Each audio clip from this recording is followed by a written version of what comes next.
All right, good evening, everyone, and welcome to Free Recovery Community for Sober Open Mic Night. Yeah, we can clap for that. Hey, welcome to all of you joining us online from Facebook or YouTube, whatever platform you're joining us from. We're glad you're with us tonight. I'm Ryan Kennedy. I'm the pastor and executive director here at Free. Just a little bit about Free. This is a community for addicts, loved ones of addicts, and spiritual refugees. And our mission here is to break the silence of addiction and create space for healing, recovery, and spiritual connection. If you're looking for ways to get involved, if you're looking to get more involved in your recovery, assuming you're in recovery, some of you, many of you, by clap of hands, clap your hands if you're in recovery. You can jump on our website, freerecoverycommunity.com. We have over 35 meetings throughout the week here. Some are 12 steps, some are not 12 steps, some are for families, some are for the addicts and alcoholics. There's something for everyone. So if you're looking to deepen your recovery or a place to plug in, check it out. We have services here on Saturday nights at 5 p.m. and 7 p.m. I give about a 20-minute message. We always have a guest storyteller in the house to join us in the living room to share some of their experience, strength, and hope. It's a good time if you're looking for a place to get connected. Hey, I want to share with y'all some good news before we get started tonight. Our team just met with Vince earlier today with the Phoenix. Is Vince in the house? Vince is in the house. Yeah. We are continuing Sober Open Mic Night for the fifth, is it the fifth? Fourth year in a row in 2025. We will be doing them every other month.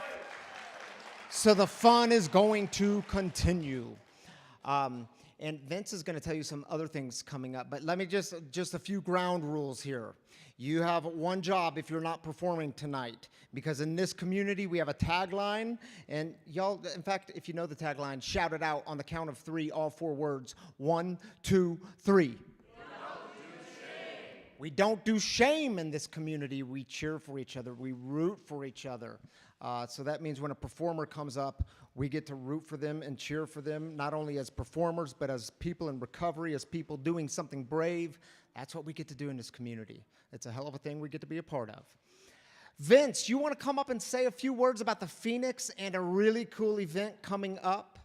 Yes. All right. Come on up, my brother.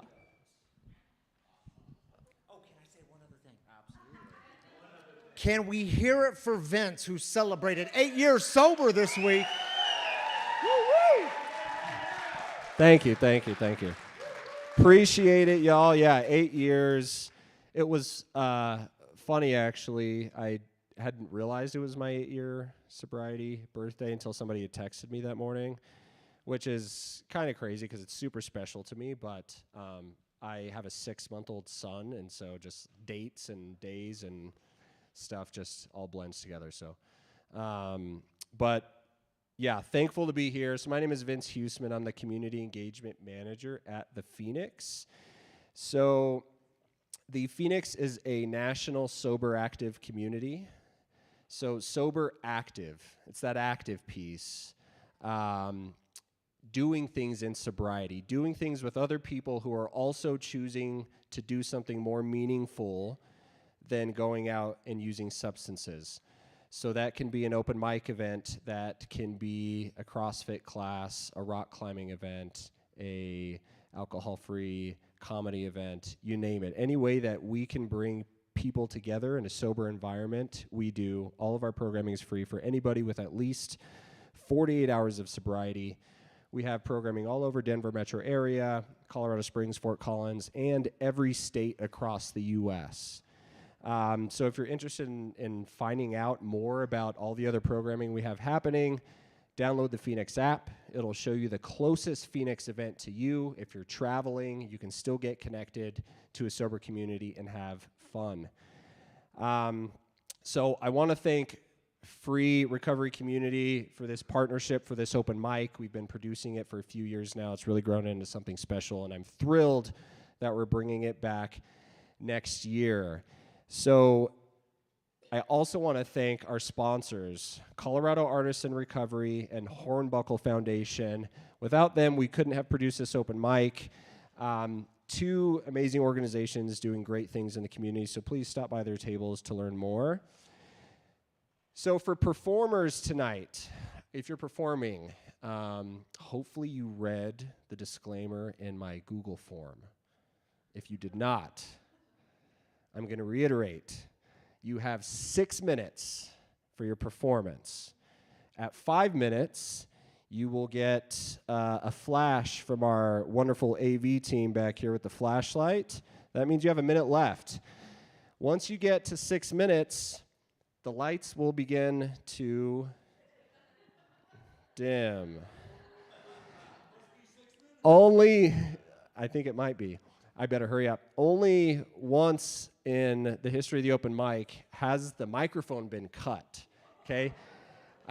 We don't do shame, and we don't want to cut the mic, but to be respectful of everyone's time, the rest of the performers, at some point, we would have to do that. So please try to keep it to 6 minutes. Also, I mentioned all of our programming is free. We've served over 500,000 people through our events across the nation. We're on track to serve 1 million by this time next year. The way that we do that is by tracking attendance. That is how we get funding. If you did not check in at the front table, please, please, please do so before you leave today. That helps us out so much, and that keeps our programming free for the next person who needs it. Last thing I'll have to say, Free Recovery Community and the Phoenix are bringing back Ha Ha Holidays, a sober comedy special. That is December 12th. It's a Thursday from 7 to 8:30 p.m. If you were not here last year, you missed out. This place was jam-packed. It is a stand-up comedy event. We have 4 professional comedians taking the stage, some of which are in recovery.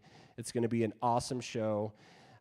We've got some postcards up front. It's got a QR code on it to RSVP. If you can't figure out how to RSVP, just show up. We'll get you in. That is December 12th. So we hope to see you there. And I'm going to pass it back to Ryan, and we're going to get this show on the road. Thank you, everybody. All right, thank you, Vince. Woo. All right, first up, we have Blake Rice and crew. They're going to play a song for us. Oh, just Blake. Blake, man, what are you going to play for us? I'm going to play Dancing in the Dark and Thrice song called Words in the Water. Dancing in the Dark and Words in the Water. All right, take it away, Blake, whenever you're ready. Let's hear it for Blake Rice.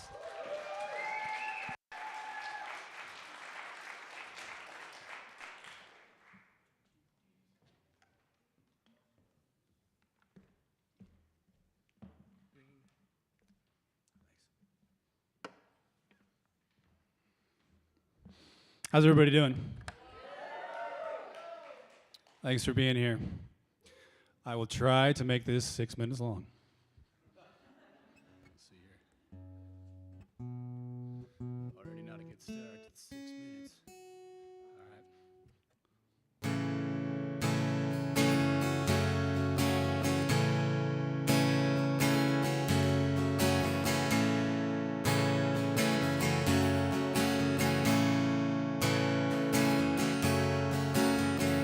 Get up in the evening and I ain't got nothing to say. I come home in the morning, I go to bed feeling the same way. I ain't nothing but tired.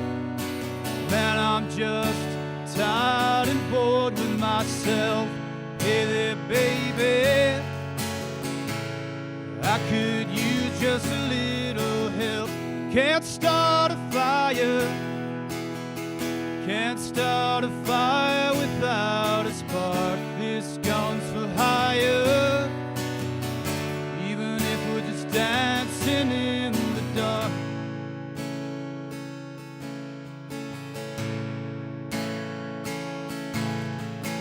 Messages keep getting clearer, the radio's on and I'm moving around my place. Check my look in the mirror. Wanna change my clothes, my hair, my face. Man, I ain't getting nowhere. I'm just living in a dump like this. There's something happening somewhere. Baby, I just know there is. Can't start a fire, can't can't start a fire without a spark. This comes for higher, even if we're just dancing in the dark.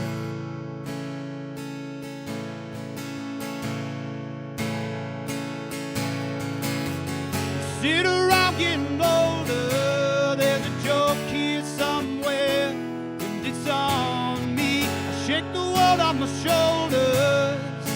Come on, baby, this life, it's on me. Stay out on the streets of this town. They'll be carving you up alright. Say you gotta stay hungry. Baby, I'm just about starving tonight. I'm dying for some action. I'm sick of sitting around trying to write this book. Need a love reaction. Come on, baby, give me just one look. Can't start a fire, sitting around crying over a broken heart. This comes for higher, even if we're just dancing in the dark. Can't start a fire, worrying about your little world falling apart. This comes for higher, even if we're just dancing in the dark. Even if we're just dancing in the dark. Even if we're just dancing in the dark.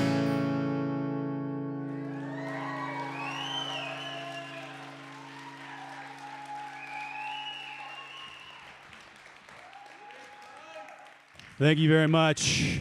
This next song is called Words in the Water.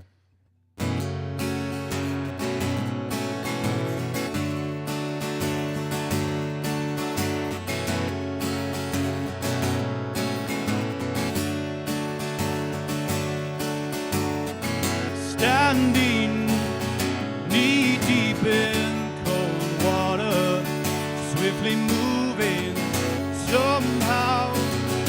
I knew I lost something. Oh,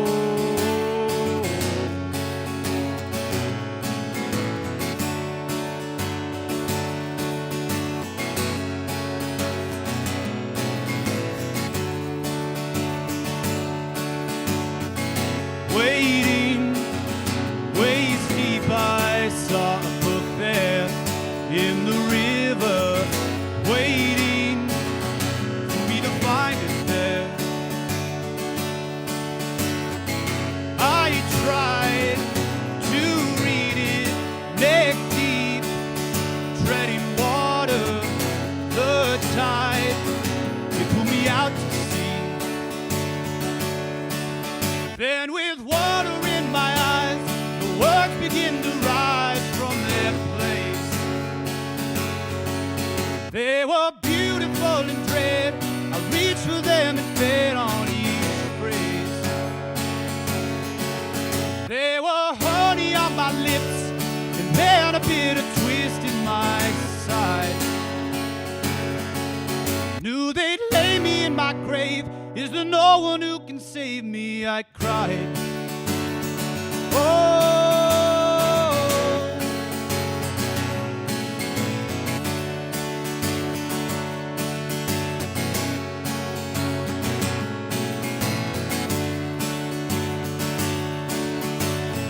sinking down deep through cold water, heavy silence, shadows stirring in the gloom. What things lay sleeping down deep in the darkness, awoke there, found me in my tomb. Then with water in my eyes, the words begin to rise from their place. They were beautiful and dread. I reached for them and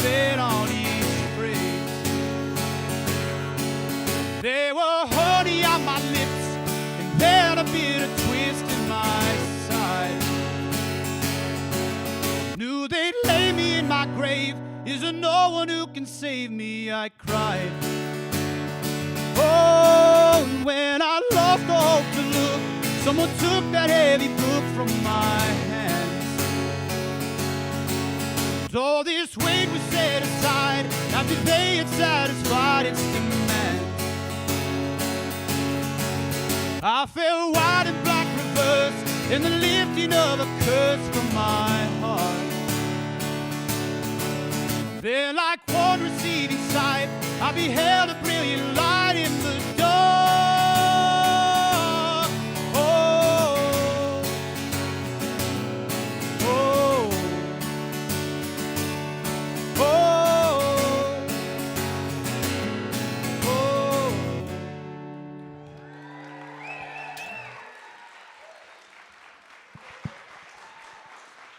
Thank you, Blake. Good to have you up here, brother. Thank you.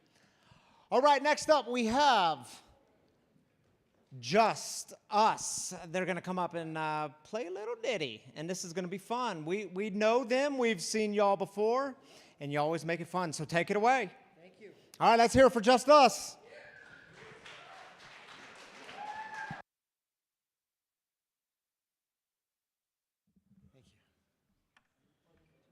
Yes. Thank you.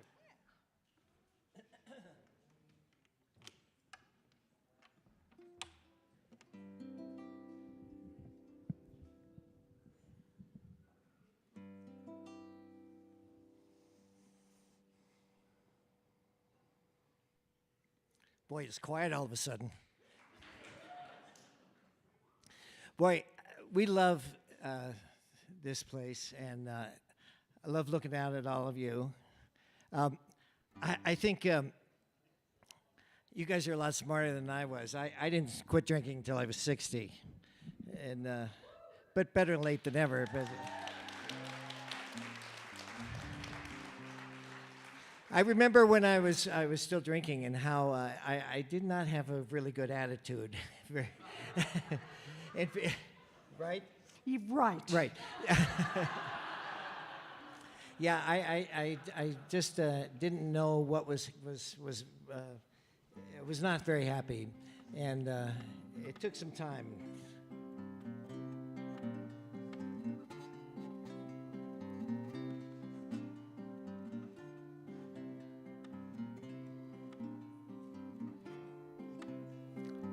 Who knows what's coming? And who can tell what's around the next turn? Some will say there is only pain and sorrow. Others say there's just something more to learn.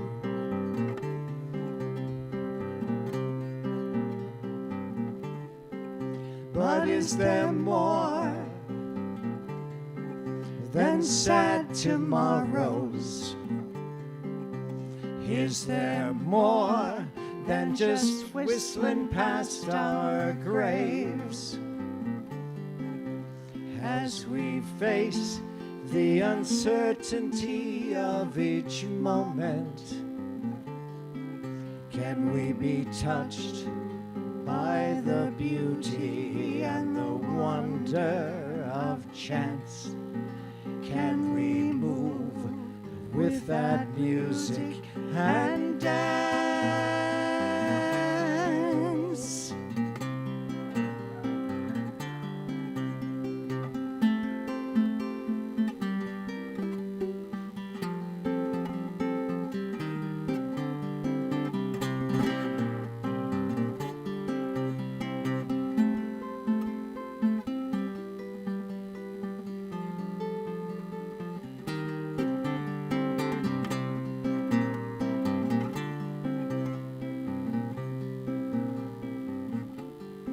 So with my eyes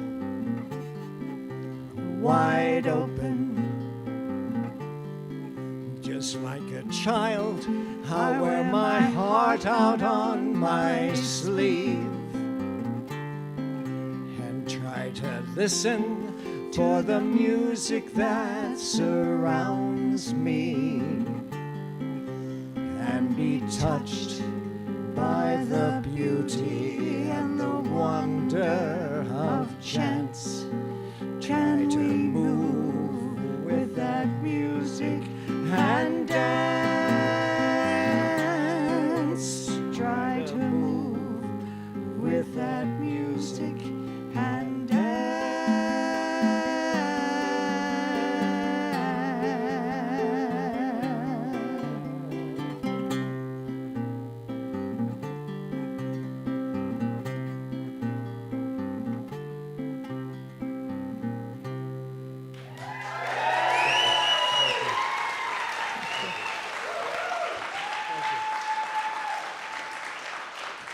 Thank you, Just Us.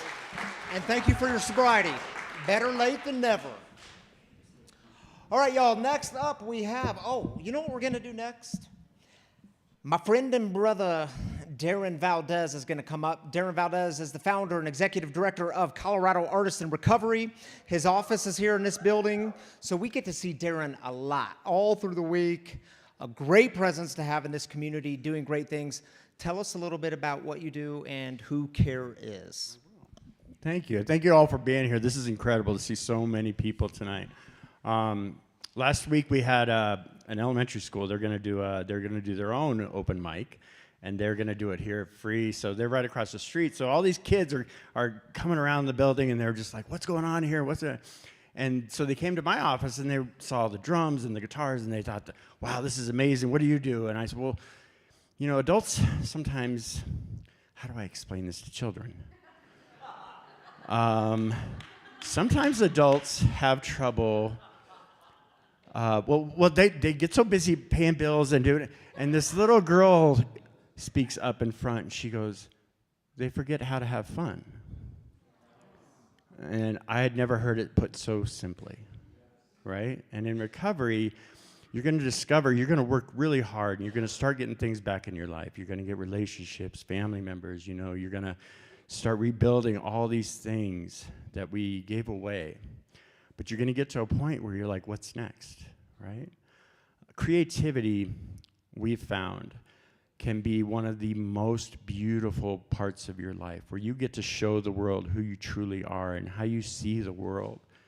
And it is so important to tap into that. We believe every single human being is an artist, and we prove that when we are in our addiction. But when you get into sobriety, it takes on a whole new meaning. The hardest part is getting up here, like these musicians and artists are here tonight, and doing it sober, right? Because that thought comes, I can't do that sober. The first time I played violin, my arms shook so much because I was so scared. And then I realized that there is nothing but love when you start showing people who you truly are. I want to give a shout out to one person that we do Colorado Arts and Recovery, and we believe that creativity is a pathway of recovery. It's an addition to all the other things you're doing. We do music, art, poetry, dance. We do all kinds of things. We just want to give you an opportunity to dip your toe into creativity, to show people. And one person is here tonight, Haas. Haas, stand up.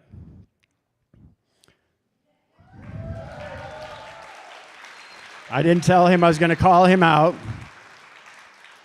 But we were in treatment together, and I was a house manager, and I was playing my violin in the office, and he came in one night. He's like, "Can I bring my guitar in?" And I was like, "Absolutely." And one of the most beautiful things I've ever seen in my life was I would go downstairs, and this man would just be strumming his guitar, and the look on his face was so at peace. And that's part of what inspired me to provide these experiences for you. So when you start getting those things back and it starts to feel overwhelming, know that creativity and we are here to help you. Thank you for being here tonight. Thank you, Darren. Grateful for all the work you do in this community and around the community. Thank you, thank you, thank you. Thank you for sponsoring these events. All right, y'all, next up we have Kyson. Is Kyson here tonight? Kyson in the house. I have not seen him yet. Going once, going twice. Who wants to step in for Kyson? Just kidding. No one's stepping in for Kyson because we're going to move on to the next one, who is Caitlin. Caitlin, you want to come play some music for us? Let's hear it for Caitlin, everybody. Hi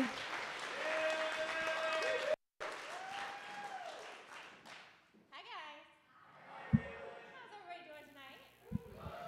Good. Happy to be up here. Good to see everybody. You guys hear me? If you can notice, I'm standing playing tonight instead of sitting. Are we impressed?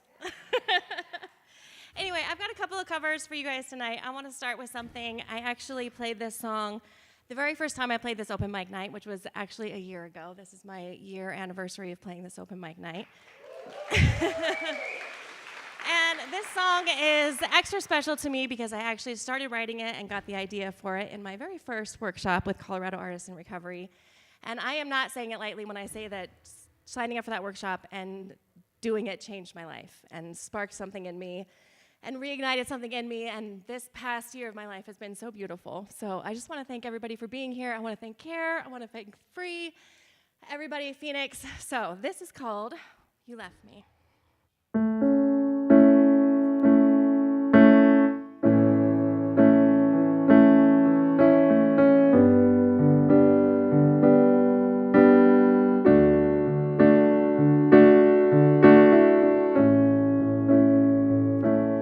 I don't know you. I don't want to take me away from here. 'Cause they might love you, but I don't want to. Can I erase you, my dear? 'Cause every time I close my eyes, I'm back with you again. And though I try, I can't deny you left me broken within.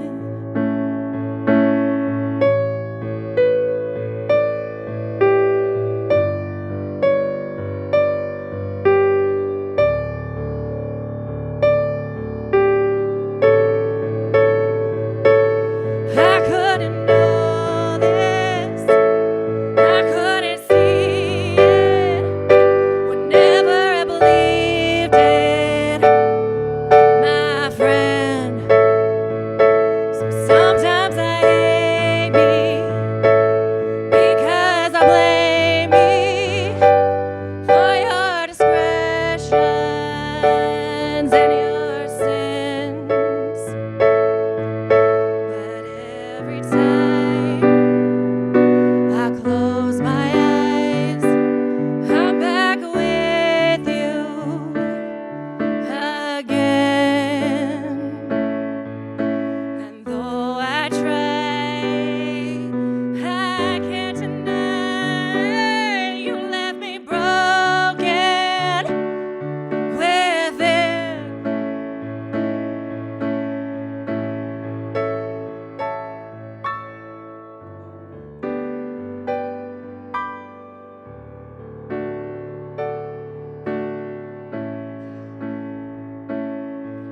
Cause though I try, I can't deny you left me broken within.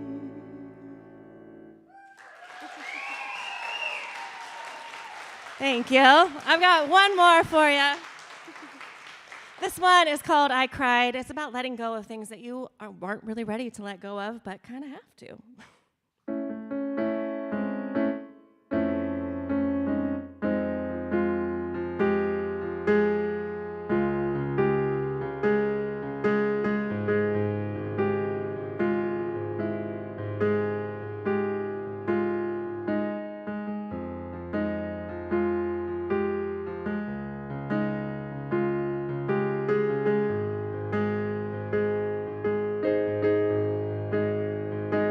Today, we talked today, and I cried. I cried. Today, close the door today. I cried. I cried. 'Cause I can't take the way it went, and I can't change the things I did, but I could change for you this time. There is no time, and I can't pace the way it went, and I can't go back in time. I can't.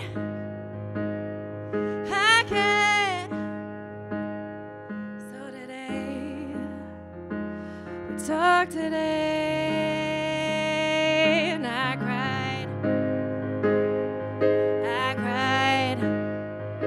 You said my name today, my name today, and I cried. I cried. You can't go back, you can't erase, you can't take the time and make it okay. It's not okay. You can't go back, you can't erase, you can't take the time and make it okay. It's not okay. So today I cried for you, and today I cried for me and you. There is no me and you. Thank you so much. Way to go, Caitlin. Thank you for being here tonight and sharing your gifts with us. All right, one of the things I love about these Sober Open Mic Nights is it's not just music. We have other talents in the house as well. I want you to help me welcome Bryn to the stage. She's going to share some comedy with us. Bryn, it's your first time in this community. It is. Well, welcome. This stage is yours. Last name, I didn't say your last name, but I'm going to try it. Baresha? Yeah, that's it. Baresha. That's wonderful. Bryn Baresha with some comedy. All right, take it away. Thank you. Oops. All right, is everyone ready to laugh? Okay. Or you can boo me in a non-shamed-based way, but preferably you laugh. I just want to say thank you to everyone here for having me. So recently, I came to the realization that getting an off-leash dog ticket is the adult version of getting a minor in possession when we were college kids.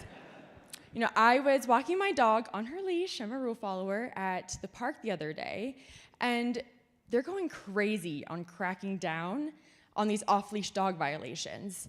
I mean, the way that the Denver Park Rangers are out in their trucks, parked around, watching everyone ready to pounce, is the same way as in college you'd have Trevor the Pledge, who was ready to yell, "Red and blue," at the first sign of the cops, so we can all get out of there and hide.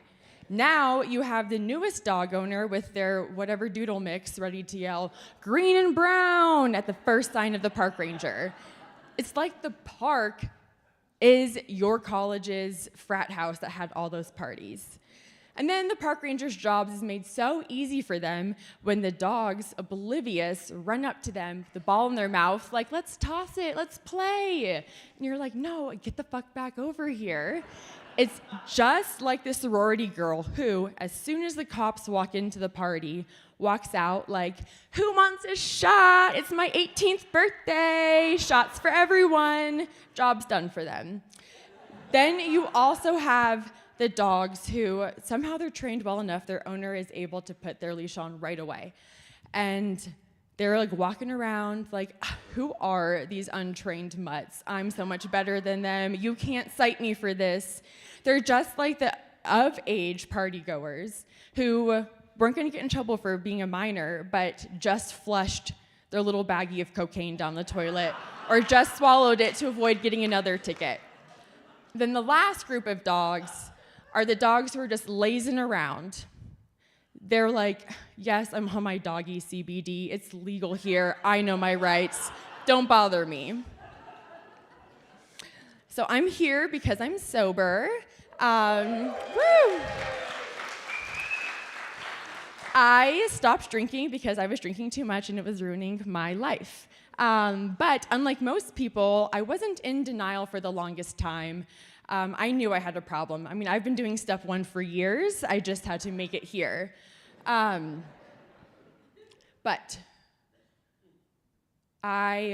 unless someone here is going to tell me that it actually is okay to start slapping the Boda Box red wine at 9 a.m. on a Saturday morning, then I'm sure there's some free literature for you around here. But it'd be a Friday night, I'd be at Don's Club Tavern talking to my best friend Molly, who I just met in the bathroom 20 minutes ago. She'd be like, oh, you look sad, do you need a shot? I'm like, duh. And then I'm able to open up to her, and I tell her, you know what, Molly? I'm so afraid that if I get sober, I'm gonna lose my sparkle. Turns out that sparkle was just false confidence sponsored by Big Alcohol.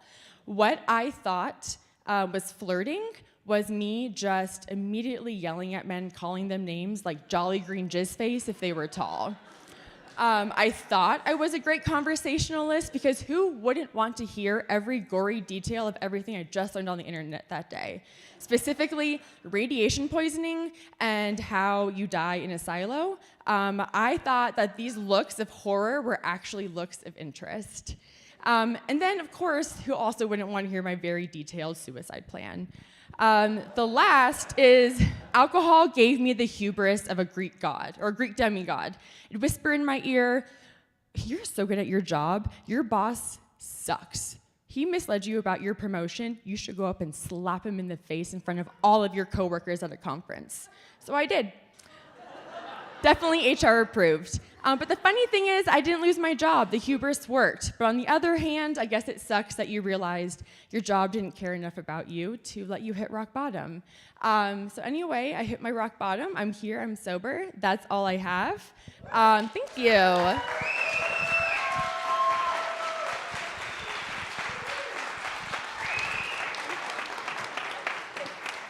Thank you, Bryn.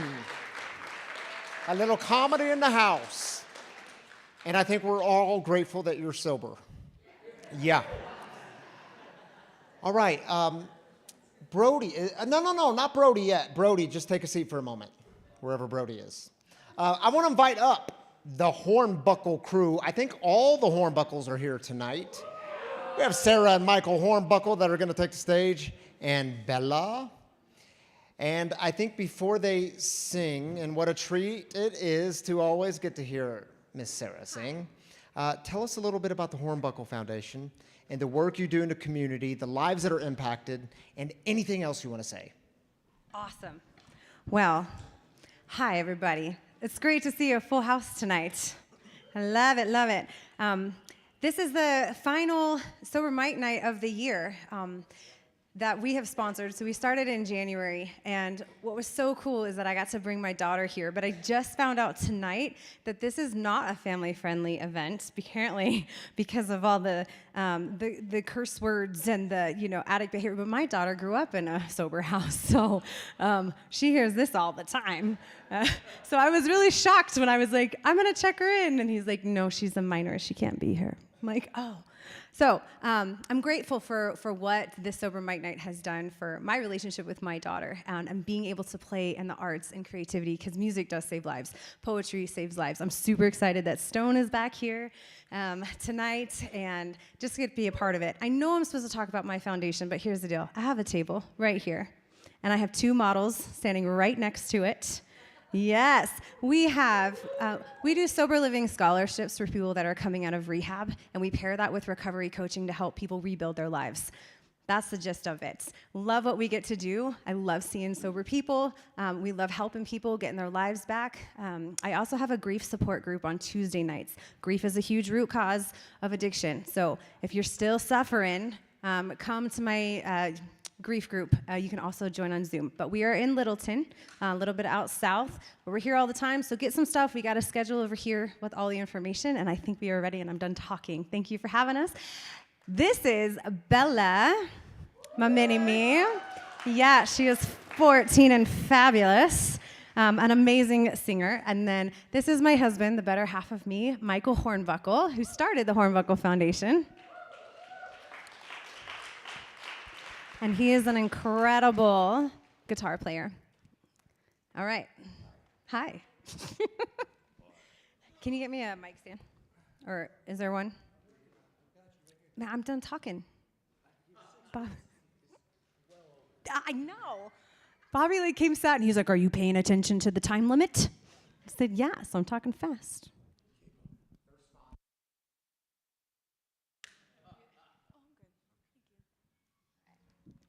Awesome.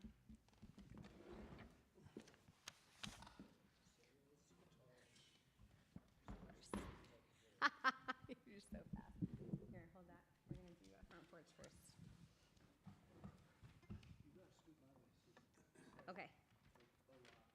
I will. I gotcha. Front and center.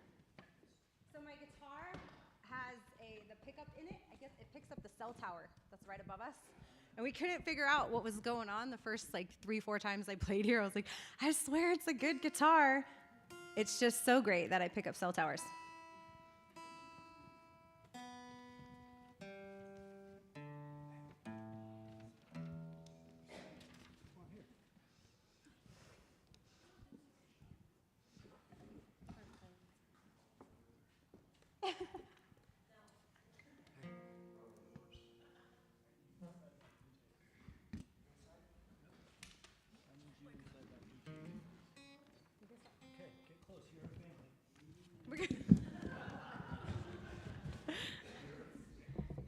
He's gotcha.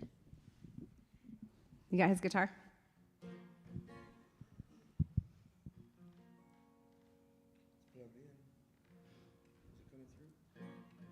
Not yet. I don't think so. I think you're just hearing it. She's like, yeah, it's there. Totally. Yeehaw! You guys got it? I can't tell. Yeah, this button right here. This button right there. Oh man, one-handed and everything. They haven't started our time yet, have they? I don't know.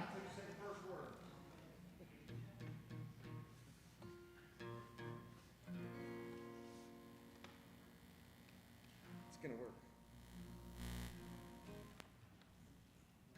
Try a different chord. Yep. Black one?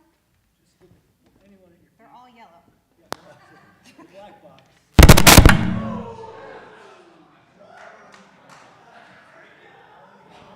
You try it again? The chord works. I don't know.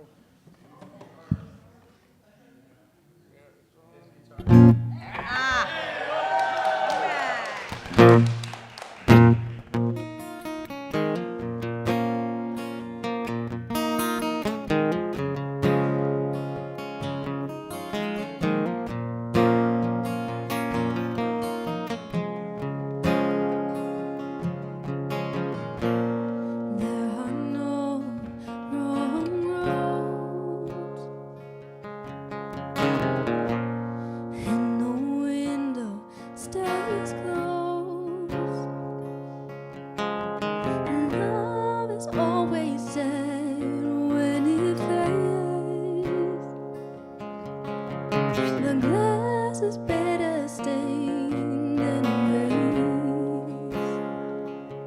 If never you find what you're looking for, come on back to the front porch.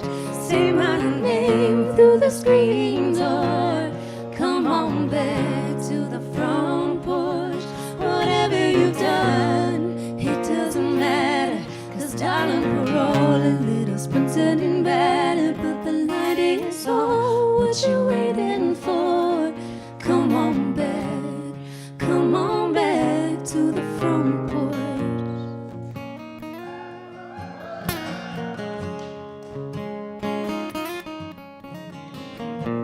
We carved a story in these boards, watching life go back and forth. You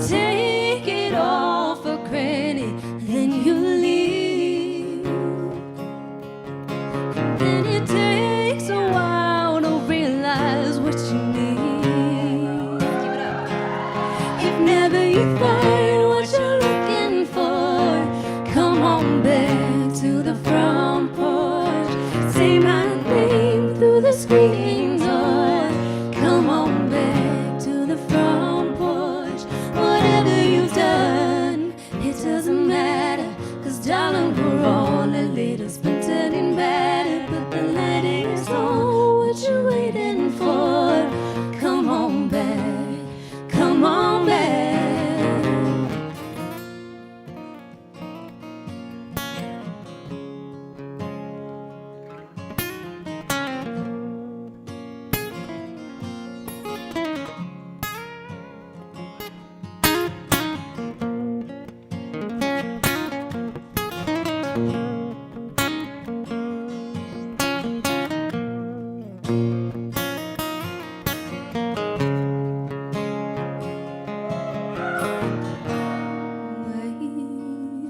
Looking for the shortcut to find out that this place was made of the best stuff.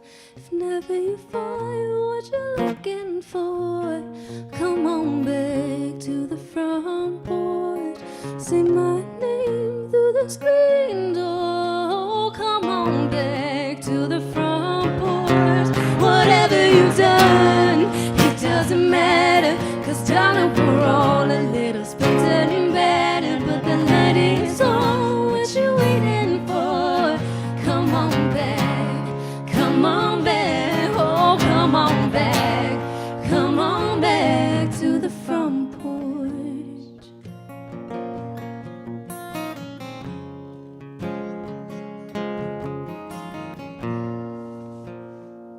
Well done.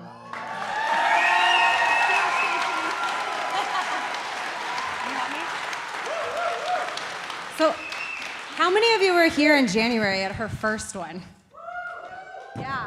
So tell me, how cool is that? And this open mic night is part of that. It's a part of growth. It's part of confidence and man, girl. Ooh, it's just gonna get better from here. You guys ready? We got one more before Bobby kicks me off the stage. What? G. G-D-E minor C.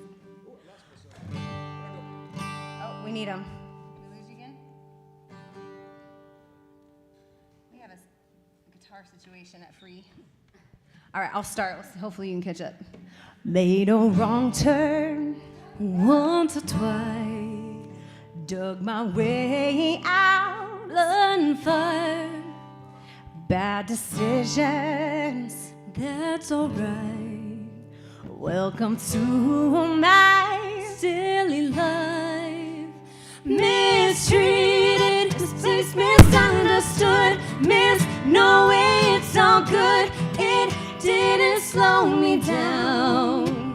Mistaken, always second guessing, underestimated. Look, I'm still around. Pretty, pretty, please, don't you ever feel like you're less than fucking perfect. Pretty, pretty, please, if you ever feel like you're nothing, you're fucking perfect to me. You're so mean when you talk about yourself. You are wrong. Change the voices in your head, make them like you instead. So complicated, look how we all make it, filled with so much hatred, such a tired game. It's enough, I've done all I can think of, chased down all my demons, I see you do the same. Pretty, pretty, please, don't you ever feel like you're less than fucking perfect. Pretty, pretty, please, if you ever feel like you're nothing, you're fucking perfect to me.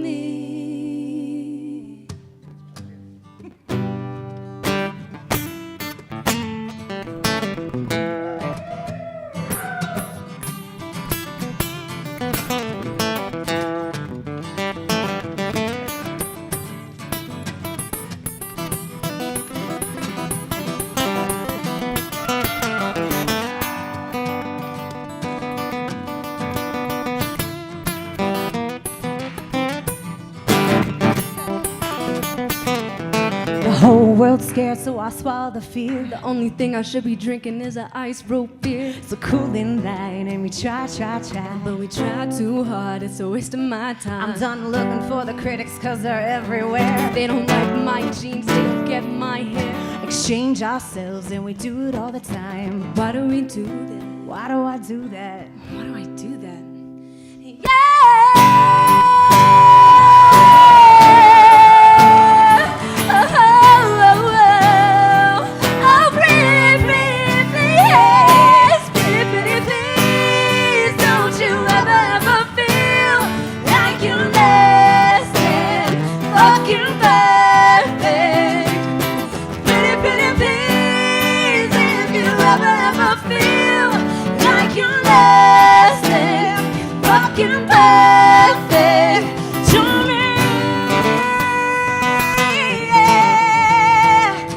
You're perfect. You're perfect. Yeah. Pretty, pretty please, if you ever feel like you're less than fucking perfect. Pretty, pretty please, don't you ever feel like you're nothing.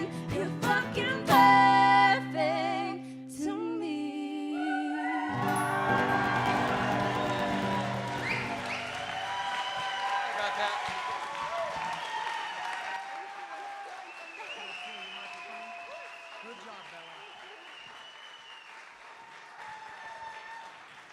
Michael, Sarah, and Bella Hornbuckle bringing the house down. Thank you all.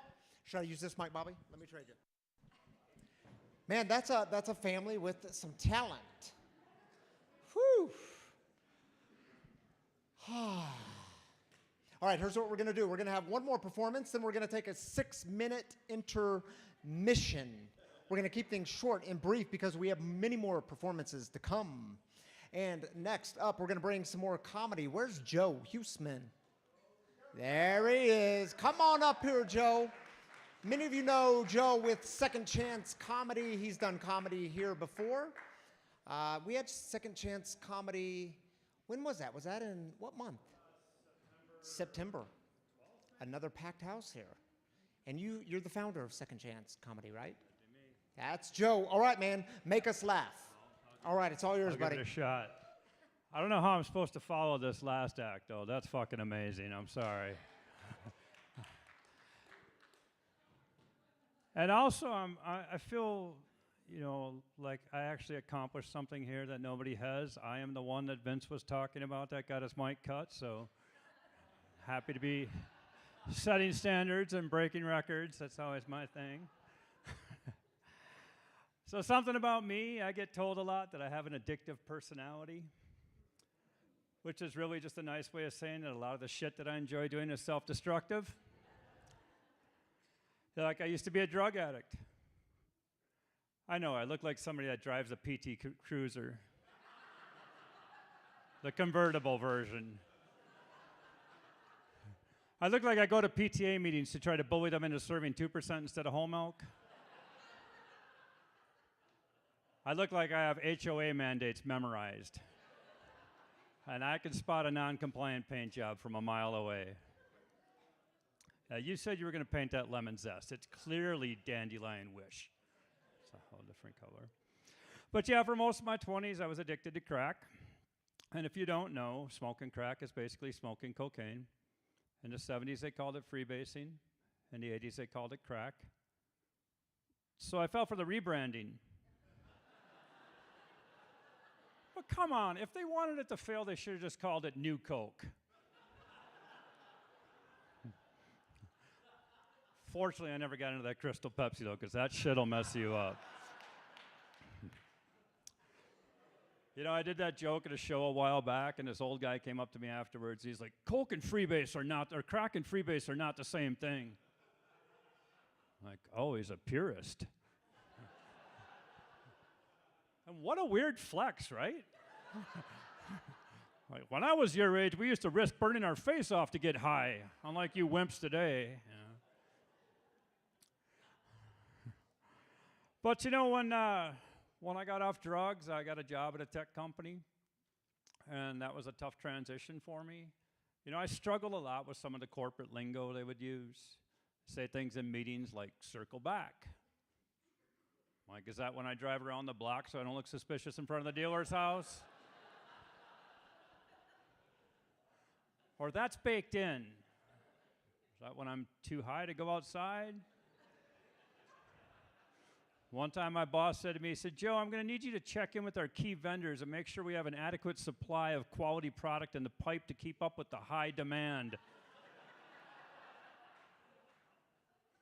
Like, okay, but do I need to use a burner phone for that?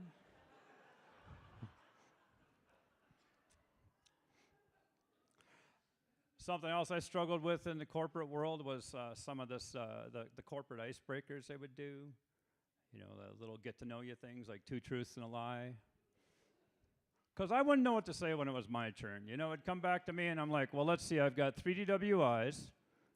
I got my car window shot out while driving in South Minneapolis. And I graduated high school at the top of my class. That's right, that last one's the lie. You guessed it. So I've been clean from coke and crack for almost about 24 years now.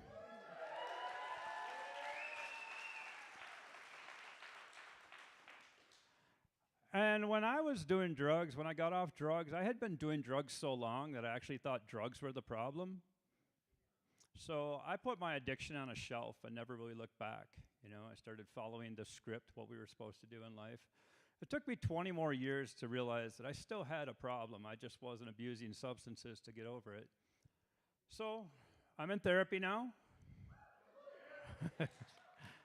I've been in therapy for a while, and it's working, which sucks. Because I really like being the victim.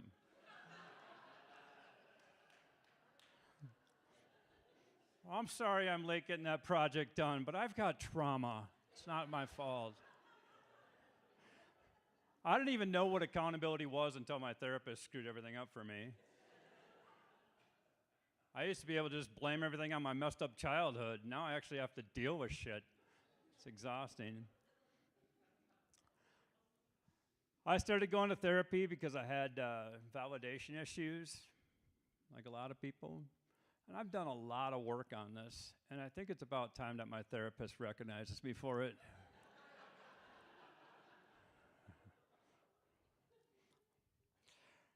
You know, it's been kind of a rough month here. Got some sad news recently. I found out that I'm dating again.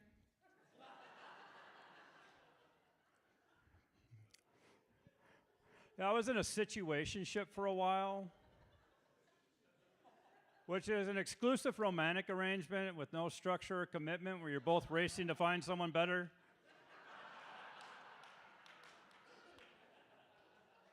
So yeah, just like a normal relationship, but without the guilt at the end.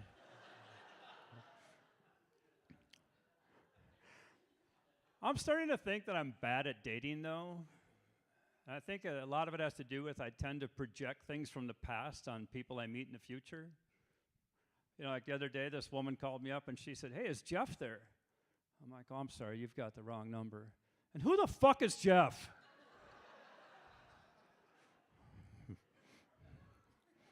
But there's just so much emotional manipulation these days. You know, like even the speed limit signs are in on this. Have you seen some of these new digital signs now? There's this one by my house where if you're driving 30 miles an hour or less, it's a smiley face emoji. But if you go over 30 miles per hour, it's a frowny face, which is the exact opposite of the expression on the driver behind me.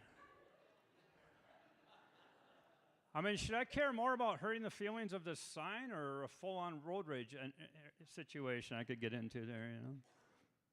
But it just seems so passive-aggressive, too. Like, what are they going to think of next? Are they going to have signs after that one? You know, first you have the frowny face, and the next one is, you always do this. Last week it was 10 miles over. I suppose you'd rather see other speed limits. Fine. You know, is that what they're going to have there? And I always wonder, like, is there emojis that I haven't unlocked? You know, like if I If I punch it going by, does it turn into that red angry face emoji? If I'm driving an old beater, is it the puking emoji? I don't even want to know what I have to do to unlock the eggplant.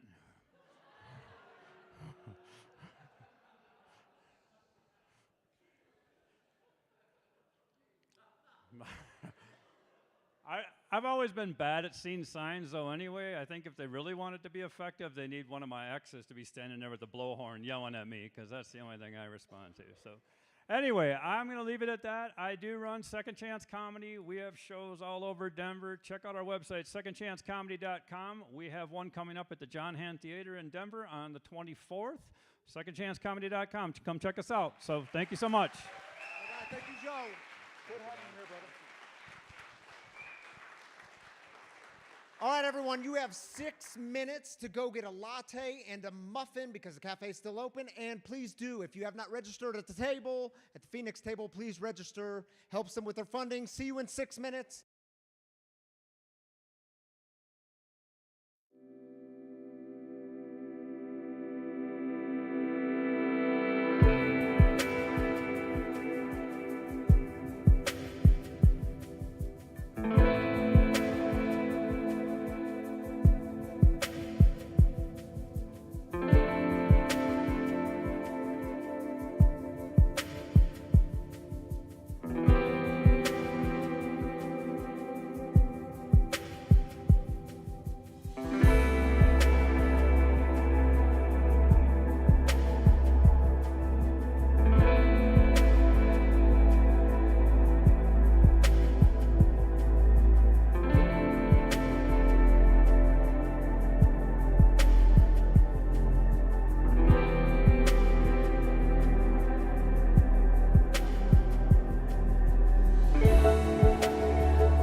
long? That flew by.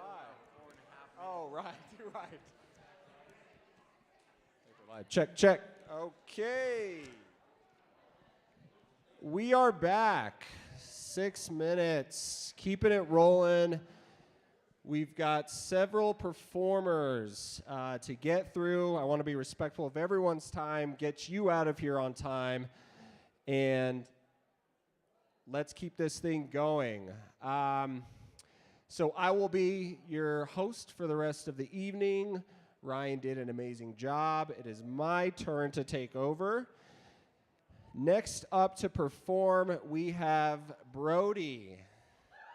Coming to the stage, Brody, come on up.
It's not working? Okay. Check, check. All right.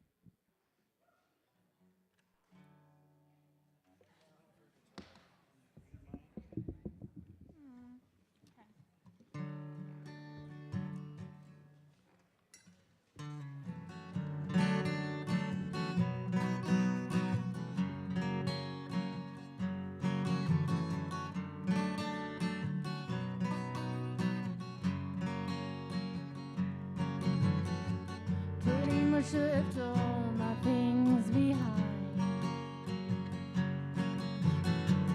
Never knew I saw love so fast. At first I thought I lost my mind. Something in this water says I'm home at last. Think I'll stay a while.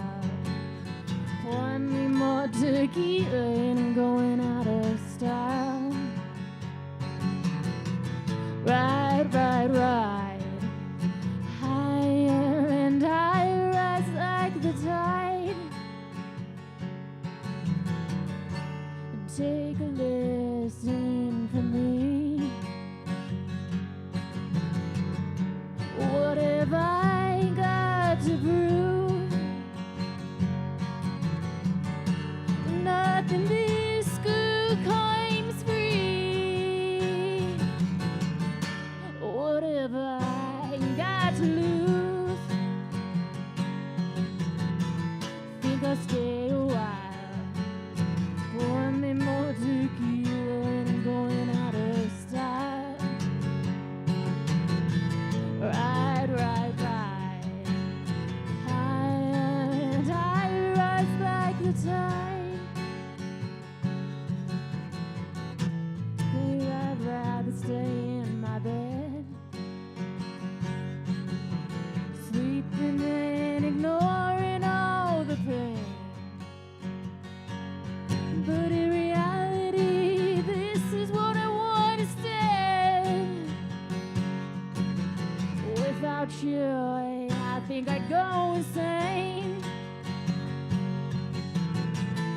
think I'll stay a while. Pour me more tequila, it ain't going out of style. Right, right, right. Higher and higher, rise like the tide.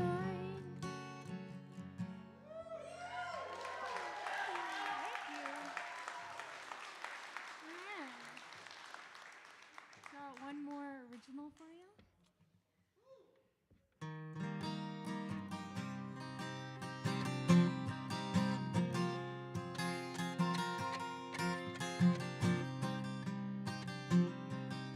Wish I could feel it then, how I feel, and in the end it's all a dream and nothing's real. Wish I had you now, while I'm looking back on all the fun we used to have. Like the time you asked me how we stumbled into, now I'm in this place, you're not around. When the clouds roll in and it doesn't rain, you can hear my song, I can feel your pain. Could sing all day, but you'd never know. Doesn't let go. You like to watch me drown, but the waves can't keep me down.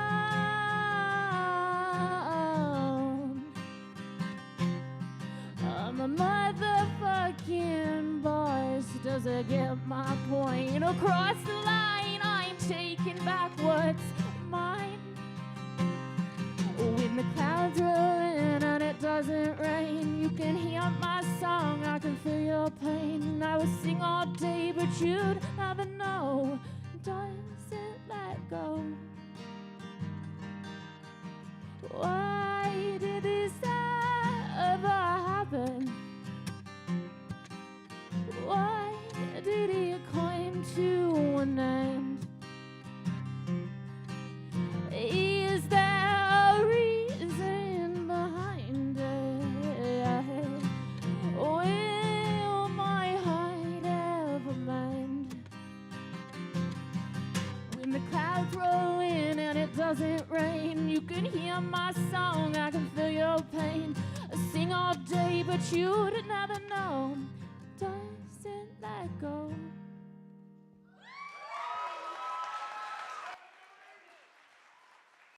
Check. Keep it going for Brody. I learned tonight that Brody is a musician. That's awesome. I think the first time we officially met, we did a Phoenix CrossFit class together. So, a person of many talents. Okay, next up, we've got Stone. Yes, where is Stone? Let's hear it for Stone. Come on up, Stone.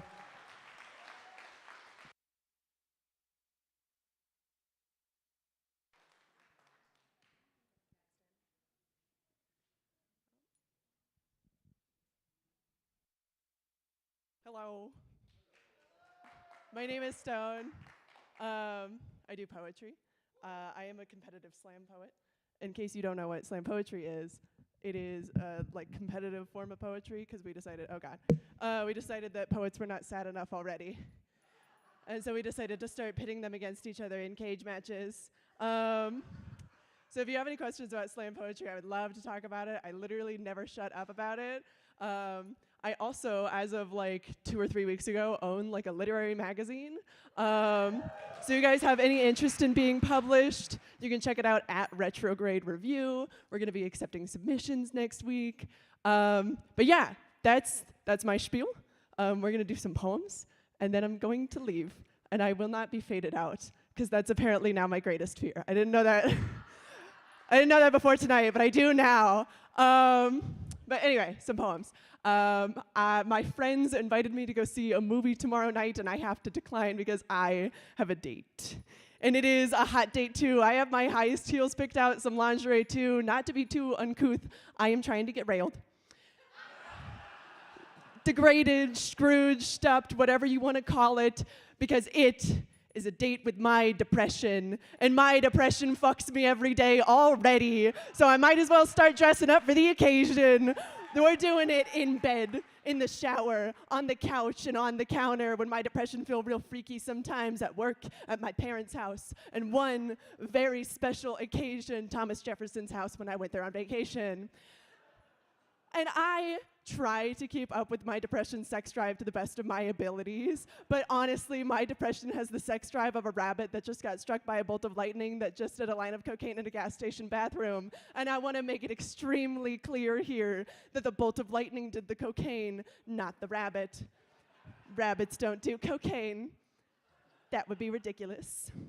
And I've always kept up with its libidos on my knees to please the melancholy because my depression makes me feel so special sometimes. That's right. There's only one tortured artist in the world, and that's me, motherfuckers. But it's fine that I'm too busy to brush my teeth or text my friends back and spend all day in bed because at least I'm getting laid. And everyone likes to get laid, right? And no one else is depressed quite like me. And you know what? I was so positive that I was monogamous with Mr. Misery. And then I found out how many people my depression is fucking on the side. I found out that my depression is a common whore, giving it out to strangers on the street for free. And I'm like, hey, this is kind of the only thing that makes me unique. The only thing in the world that I have that other people don't is a profound sense of sadness and loneliness that I use as a source for my artistic expression. This is the first time anyone has ever done this. I'm positive.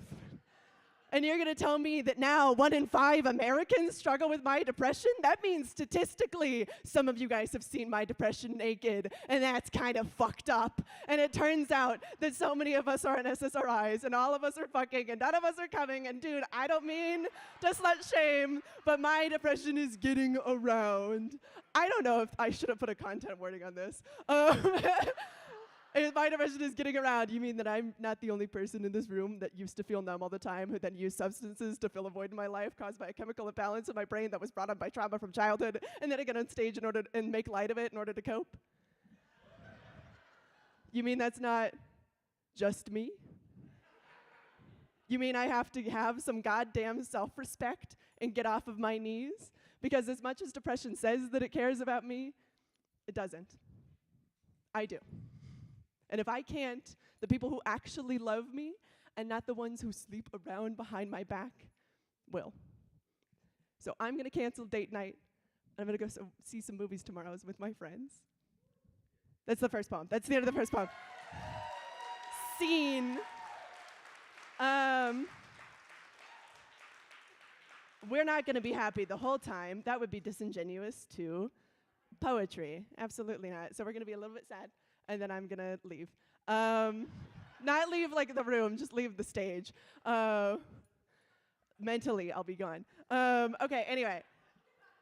This one is called Growing Up Grieving. If you guys don't know, so if you go to poetry open mics, if someone says this is new, you guys yell new shit.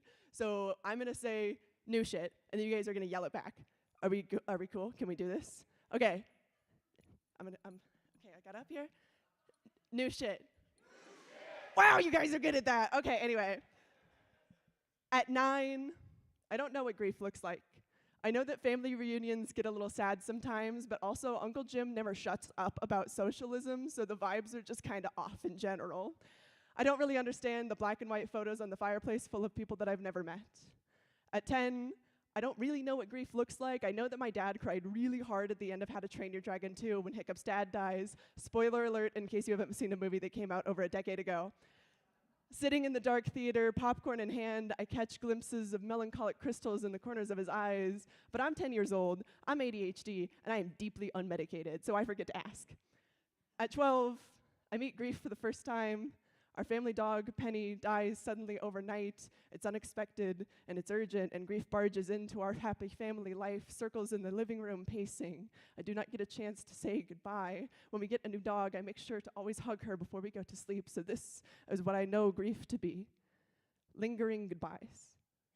At 14, I know grief now. Someone in my class passes away, they bring in a trauma counselor, grief in his briefcase, commercial overtone of a used car salesman in his voice, bar graphs of calming green colors explaining the stages of what we're going through. He acts like the lines between them are clean, but when I wake up every day crying, I don't feel like anything could ever wash me, and now I know the ugly face of grief. It is anger and it's confusion and it's everything and nothing is fair and it's 19 now. I know grief well.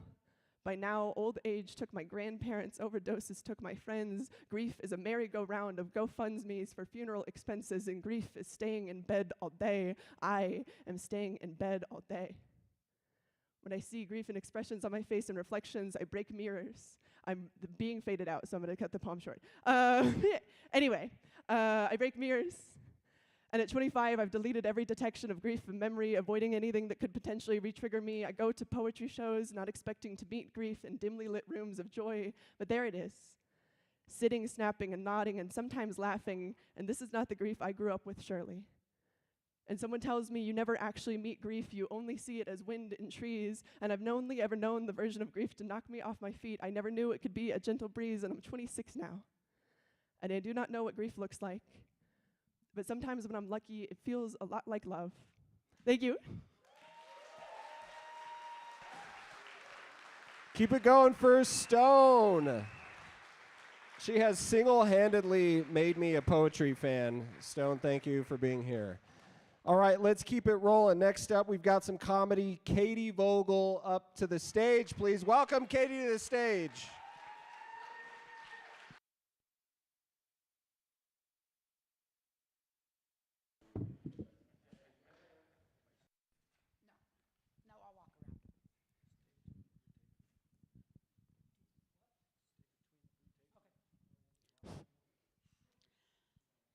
That was good. Hard act to follow. I am 76 days clean today. My recovery journey has been a difficult one. Shout out to my plug. He was the one that got me here. Told me I had a problem. I told him I was a client. He told me, you just smoked all that shit for free. You need rehab. I said, okay. I checked myself into detox and had to tell my story. My story begins, I was a hooker, and I'm now a recovering hooker. But being a hooker with 13 suitcases and no car is a really hard thing to do. It's not pretty, and you know us tweakers, we love our fucking rocks. So I had a suitcase full of rocks. Everybody said, that bag's heavy, and I said, don't touch my fucking rocks. That's what I want. It's really hard to sneak out of a hotel with 13 suitcases. 2 bell carts, you're not sneaking out of shit. The Motel 6, they're trying to get their money.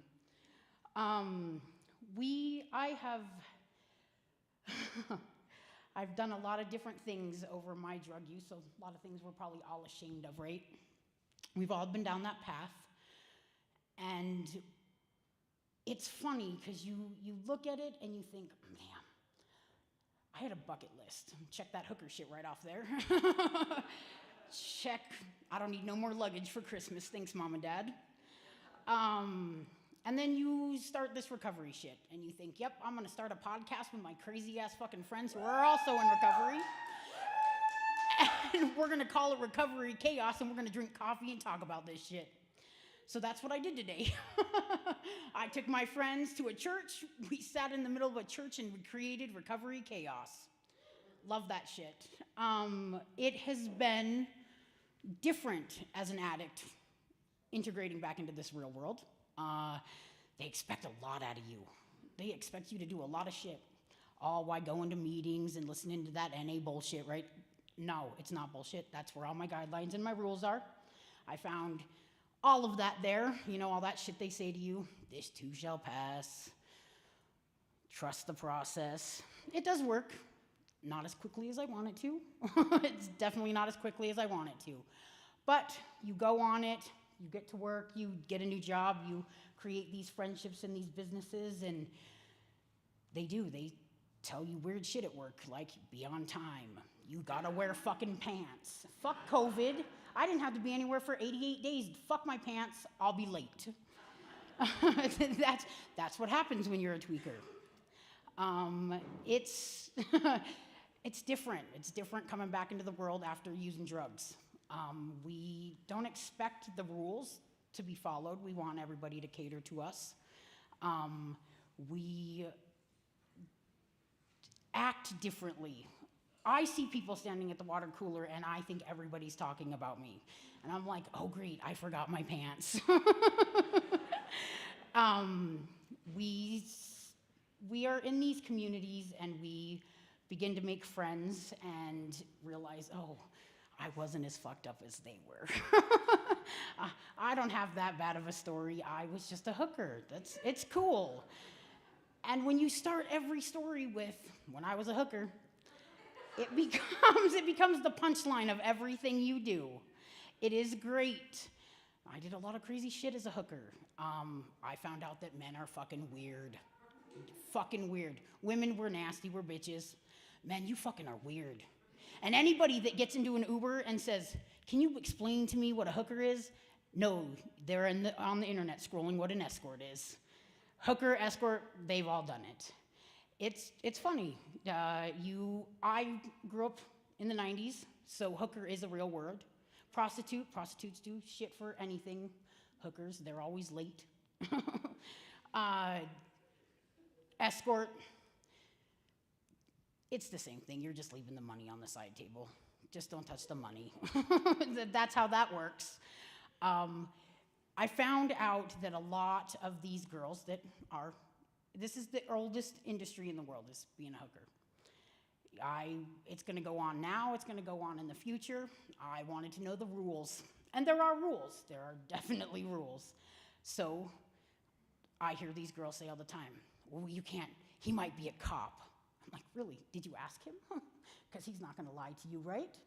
Cops don't lie.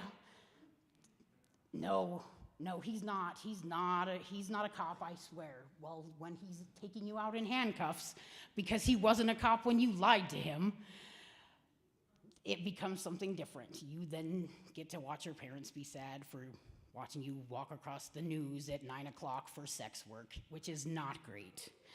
Oh, yeah, been there, done that. Not a proud moment in my drug use. You find out when you're a hooker who your friends are and what friends will ask for a discount. If you support your friend's business, you don't ask for a discount. It doesn't matter what business they're running. You just don't ask for a discount. I'm trying to make some money. I don't offer discounts. Oh, unless you're married. I don't think you should have to pay for pussy twice. And that's just how that works. In my hooking days, I did have a house. I had my own apartment before I lost it. Came home one day, realized, shit, I live in a trap house. There's 2 midgets in the corner, smoking drugs. And my girlfriend says, bitch, this ain't a trap house, it's a circus. And I said, I like clowns.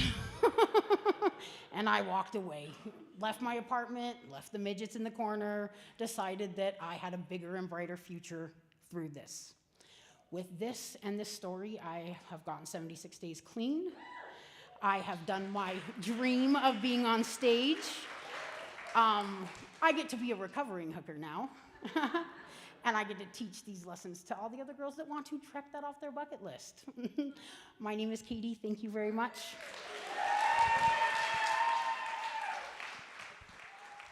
Check. Thank you, Katie. All right, let's keep it rolling. We've got a few performers left for the night. Serena, up to the stage, please. Let's hear it for Serena.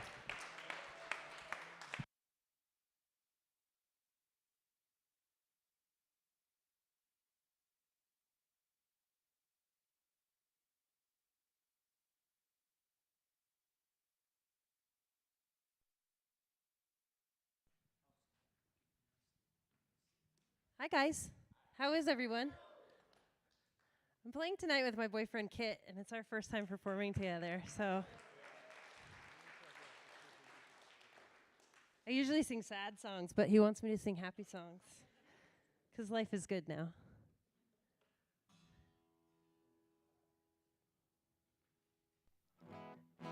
This song is about people that make you feel at home. And you do that for me, babe.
don't mean nothing.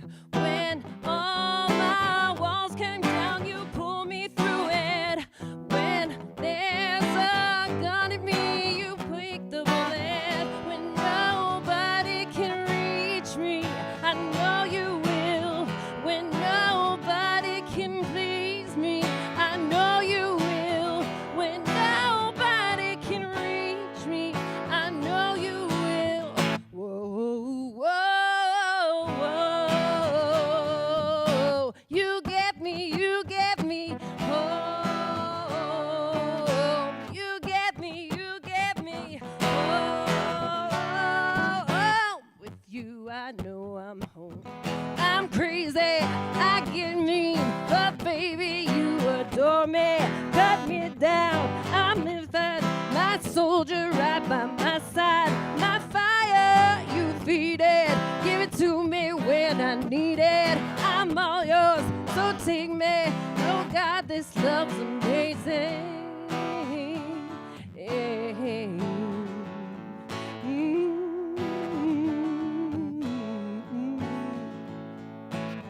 When nobody can please me, I know you will.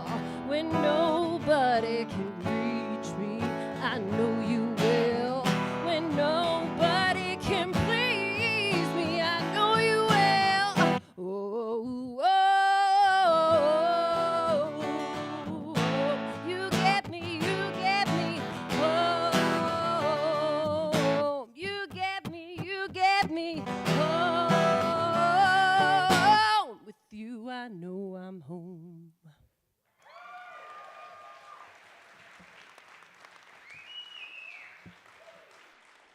We just have one.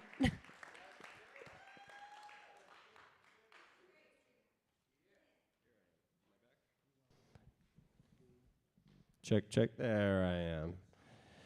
All right. We've got a few more performers. I am committed to getting y'all out of here on time, so let's keep it rolling. We've got some poetry next. Adam D'Angelo. Adam, come on up to the stage. Let's hear it for Adam, please.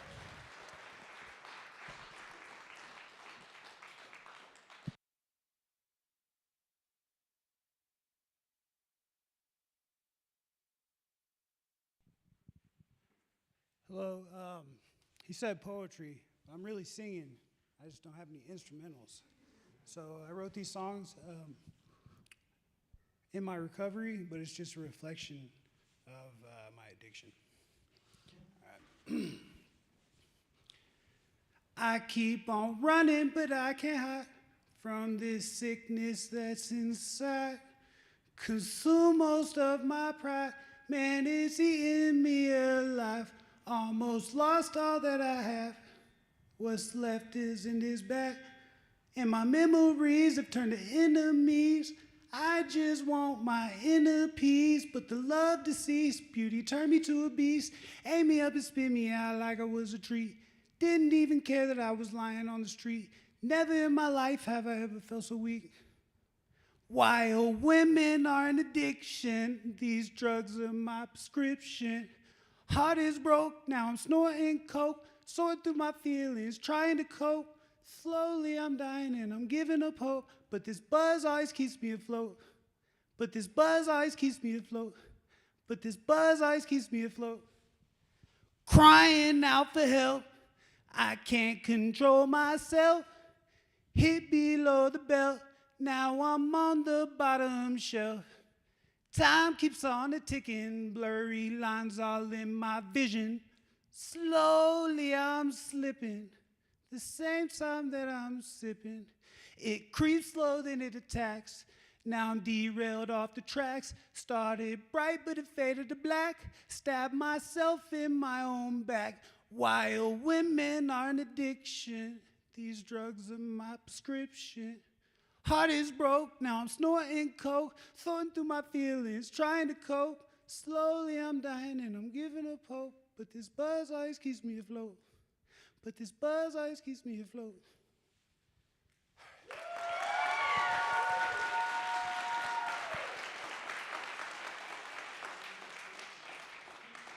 I got one more. I heard the Jelly Roll playing before, and I actually wrote this to the Jelly Roll song, Save Me. So it goes like this. I bottle this pain up inside, still feel hollow. Use liquor, can't swallow my pride. But problems soon follow, find truth in the bottle. They worry when I start to wobble.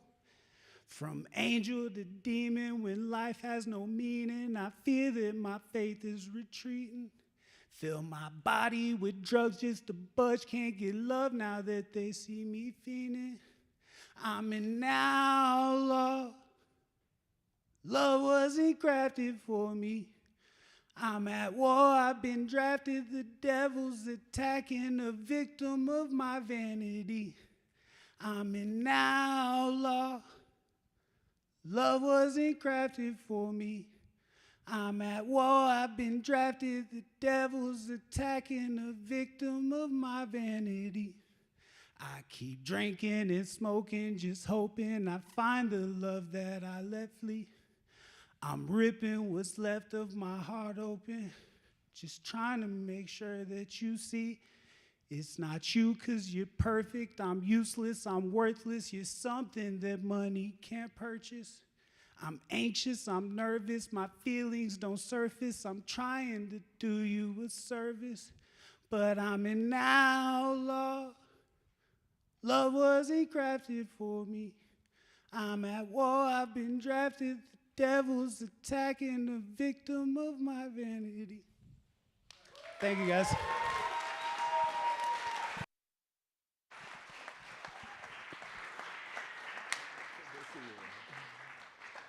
Keep it going for Adam, please. Adam and I met almost 7 years ago for the first time at Phoenix, and I haven't seen him since then, so really glad you're here, man. Thank you for coming. All right, 2 more performers to close us out. We've got Rich Pepe. Come to the stage, please. Let's hear it for Rich, please.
You know, Ryan does a great job here with his message and the guest speakers, and if you haven't come to the service, I strongly recommend it. It's done so much for my personal life.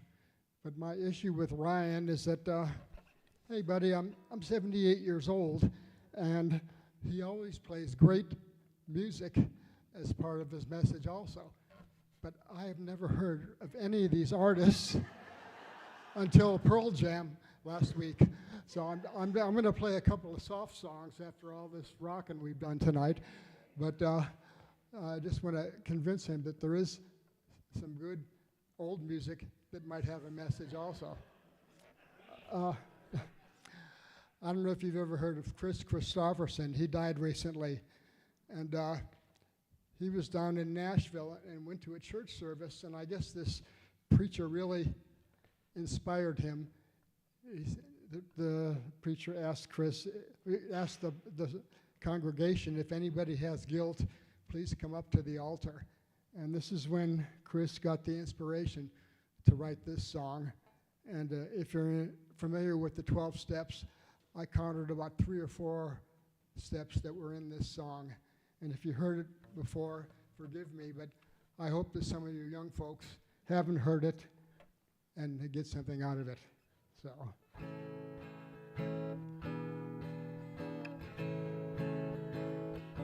Why me, Lord?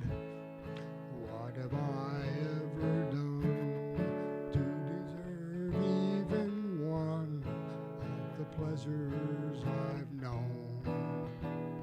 Tell me, Lord, what did I ever do that was worth loving you for the kindness you've shown? Lord, help me, Jesus, I've wasted it, so help me, Jesus, I know what I am. But now that I know that I've needed you, so help me, Jesus, my soul's in your hands.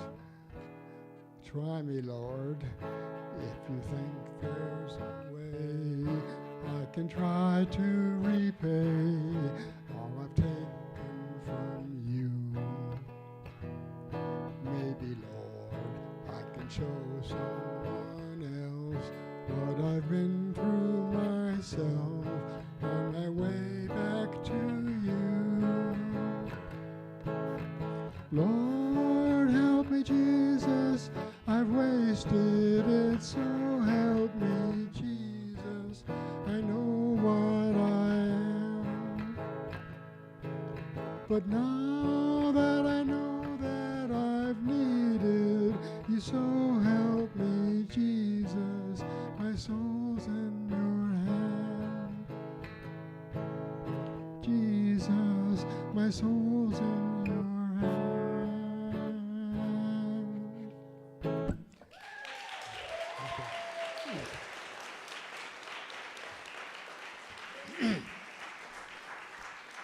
And here's another song that I see a lot of step one in this song, and I'm kind of a Beatlemaniac, and Paul wrote this.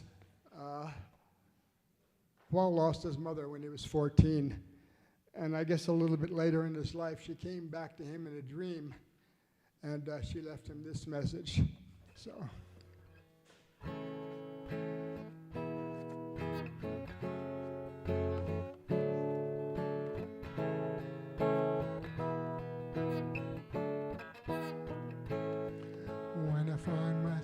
Oops, I forgot my cable. Sorry.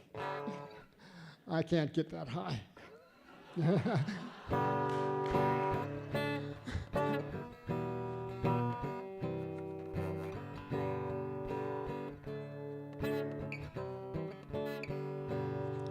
When I find myself in times of trouble, Mother Mary comes to me, speaking words of wisdom, let it be.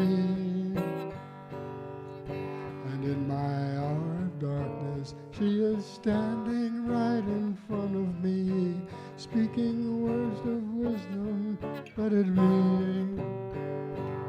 Let it be, let it be, let it be, let it be. Whisper words of wisdom, let it be. And when the broken-hearted people living in the world agree, there will be an answer, let it be. And for though they be parted, there is still a chance that they will see. There will be an answer, let it be. Let it be, let it be, let it be. Let it be, there will be an answer, let it be.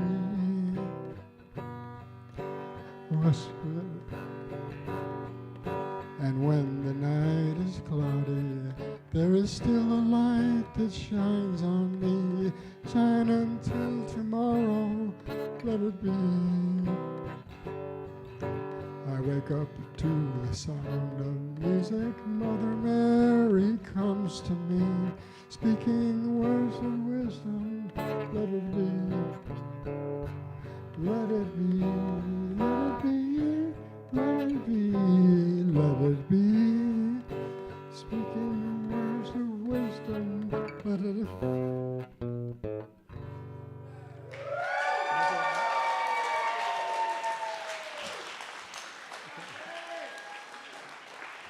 Check, check. Keep it going for Rich. That was amazing. Well done, Rich. Okay, our last performer of the night. This has been so incredible. I appreciate you all for being here and appreciate you all for staying to the end and supporting the performers, the people that are getting up on stage to share their music, to share their craft. A lot of folks coming up here, performing for the very first time in sobriety, and your support really does mean a lot. So we've got Wayne Hansen coming up to the stage. Let's hear it for Wayne.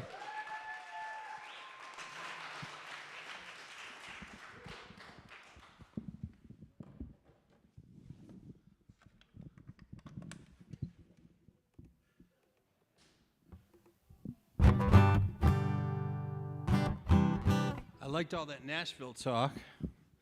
I'm the coordinator for Nashville Songwriters in Colorado Springs. So I try to write some country hits every now and then. And this is one I wrote earlier this year. A quick story about Ryan. 5 years ago, I got sober from alcohol. And yeah. And that's when you guys were still on Arapahoe Road. And I was so nervous. About a month into my sobriety, I came up, I'm like, I feel like I was the only pastor that ever got sober. And then I met Ryan, and that was really, really cool. So thank you, brother. What you're doing here is beautiful. So this song's called the Insomnia Song. I used to drink whiskey and use gummy cannabis to try to go to sleep, and it never worked. It just got worse and worse. So this song is about insomnia, and it's mostly a joke. It's mostly a joke, right?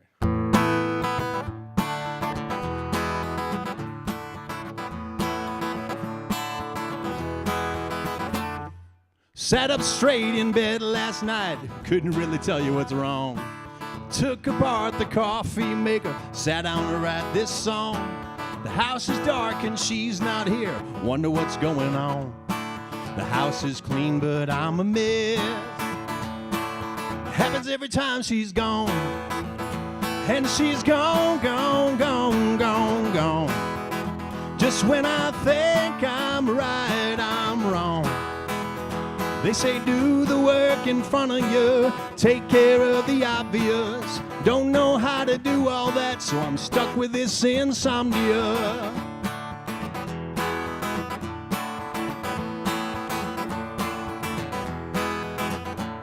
So I counted slats up in the blinds, even tried counting sheep. I read thick books until I cried, never want to think that deep. I switched out light bulbs in the hall, tripped and almost died. The lights are on but no one's home. Happens every time she's gone. And she's gone, gone, gone, gone, gone. Just when I think I'm right, I'm wrong. They say do the work in front of you, take care of the obvious. Don't know how to do all that, so I'm stuck with this insomnia. Stuck with them insomnia. Oh, no, no, no. So I cut the water, cut the gas. Power man is coming soon. I clean the fridge and dump the trash. There ain't much left to do. I put her stuff out on the curb with the bow on top that's blue. She never thought I'd have the nerve. Now she'll have insomnia. And she's gone, gone, gone, gone, gone. Just when I think I'm right, I'm wrong. They say do the work in front of you, take care of the obvious. Don't know how to do all that, so I'm stuck with this insomnia. Stuck with them insomnia. Oh, no, no, no. Stuck with this insomnia. Stuck with this insomnia.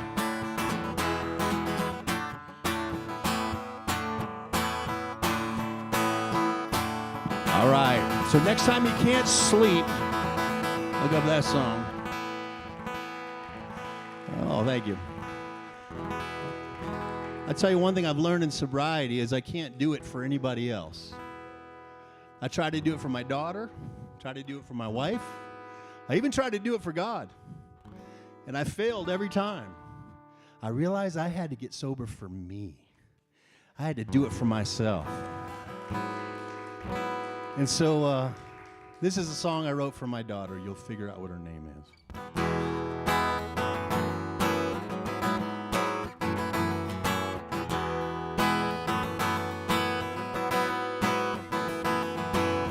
Who can brighten up your day with just one smile? Liliana. Who can make the troubles go, if only for a little while? Liliana. Oh. Hair that's golden as the sun, big brown eyes, the only one. Liliana.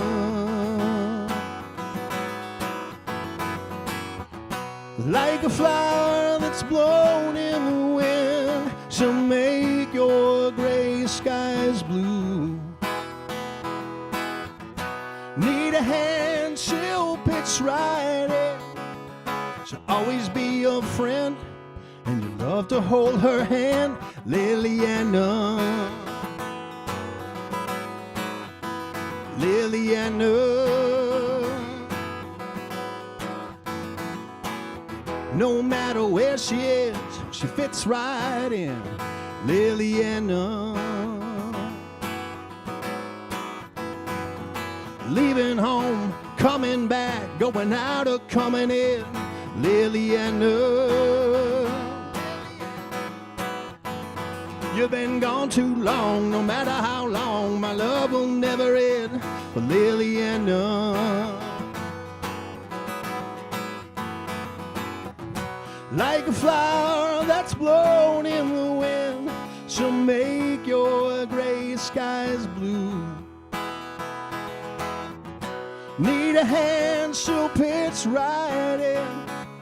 She'll always be your friend, and you'll love to hold her hand. Liliana.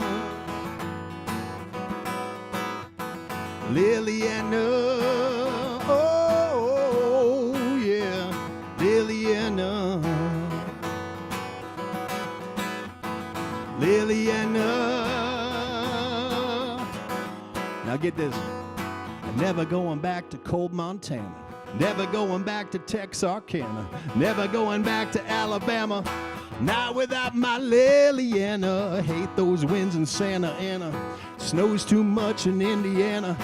Can't go back to Louisiana. Not without my Liliana.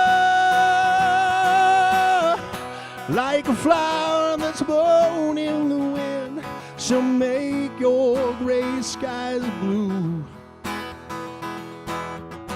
Need a hand, she'll pitch right in.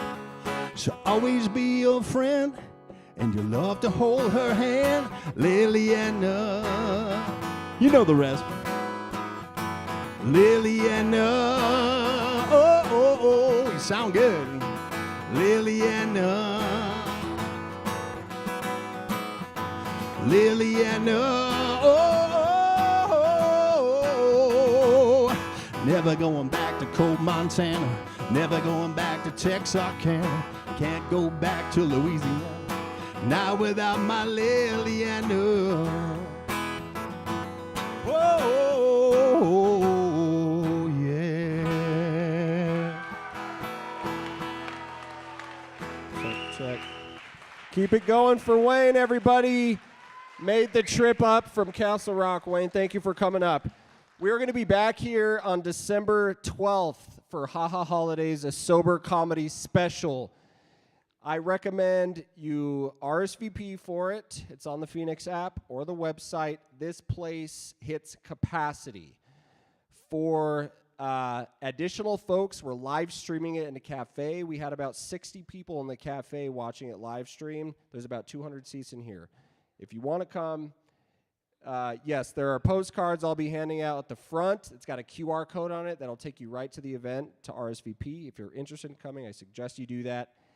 Get here that night and grab a seat. Other than that, we'll be back in January with an open mic. Appreciate you all. Thank you all for being here.